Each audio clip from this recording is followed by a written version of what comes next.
Hi everyone, welcome back to Tron 3 Entertainment. And you probably were not expecting to see this guy, the Phantom. And I call him the failed MEGO prototype. Why is he the failed MEGO prototype when he's sitting right here in front of us? Well, we'll get to that in a minute. First of all, the Phantom, he started out as a comic strip, not a comic book, though just recently he was re-released in comic book style, and he's getting a revival. And the Phantom deserves a revival, and I'll tell you why. Because he got overshadowed by the fancier heroes, like all the superheroes with superpowers. He's Batman adjacent.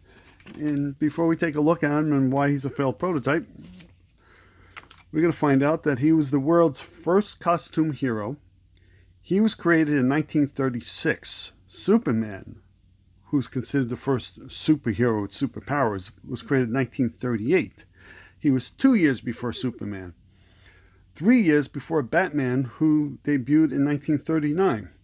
He was the first hero type to have a secret identity, to wear skin-tight costumes. He had no superpowers. Like I said, he's Batman adjacent. His signature weapon is the skull ring, which is that little shape down there that you see. Batman had the Batcave. He had the Skull Cave. We're going to see it on the back. And he was really more popular in Europe, Australia, parts of Asia. So he's kind of like the first man versus myth concept. So he's the foundation on which all other heroes are based. And that's an important distinction. So we're looking at him and say, well, I really like to see the figure. Well, like I said, he's a failed prototype. There is no figure. We're going to take a close look at the blister card, though. No, I did not buy a clamshell just for a blister card. That belongs to Commander Buttram over here. That's just on loan. So we're going to just take a good look at the Phantom. That's more or less his official logo.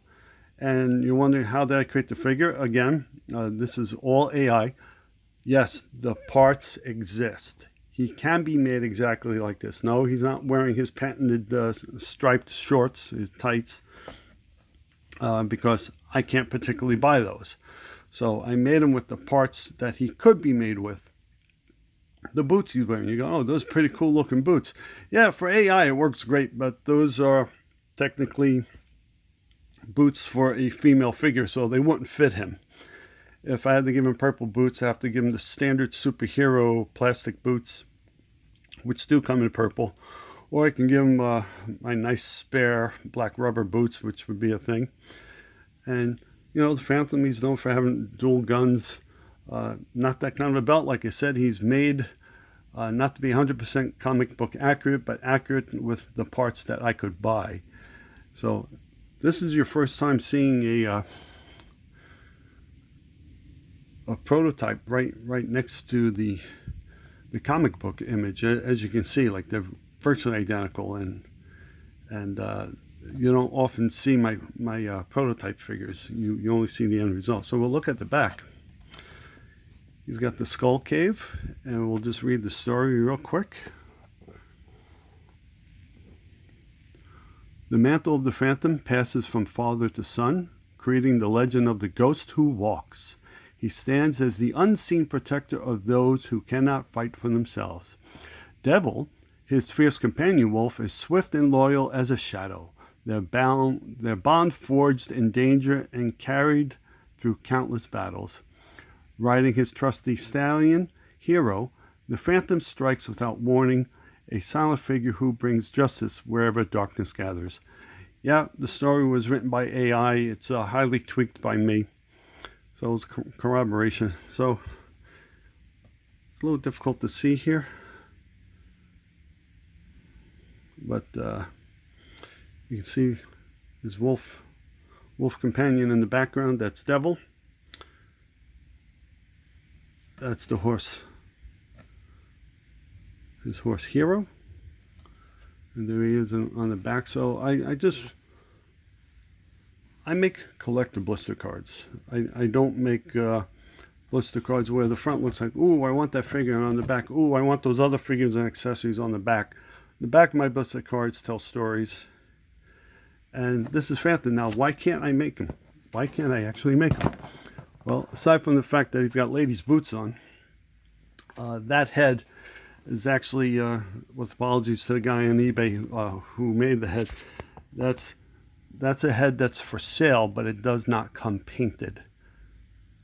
That was just how he had it looked online, and it's not even fleshed out. The one online is completely unpainted. For me to do it, you go, well, what's the big deal? There's not a lot to paint. Well, there is. In order to really paint them, you got to buy those special paints that go on the figures, and they're expensive. And you get like a big bottle like this and a big bottle like this just for some flesh tone for a head and a mask and never get used again. I'm looking at maybe $60 just in paint. And I don't want to do testers because it doesn't wear well. Even though it's going to sit in the package, it's just not going to cling and adhere, and over time I'm just afraid it's going to come off. So money wise, he was too much money for me to put money into it, but now he is a collectible blister card. The Phantom, the ghost that walks. I'm just not haunted enough to make him. Thanks for watching. Leave your comments, and no matter how much you beg me, he's not being made unless I can buy a head that comes completely pre-painted. Then I'll consider it because he's pretty cool looking.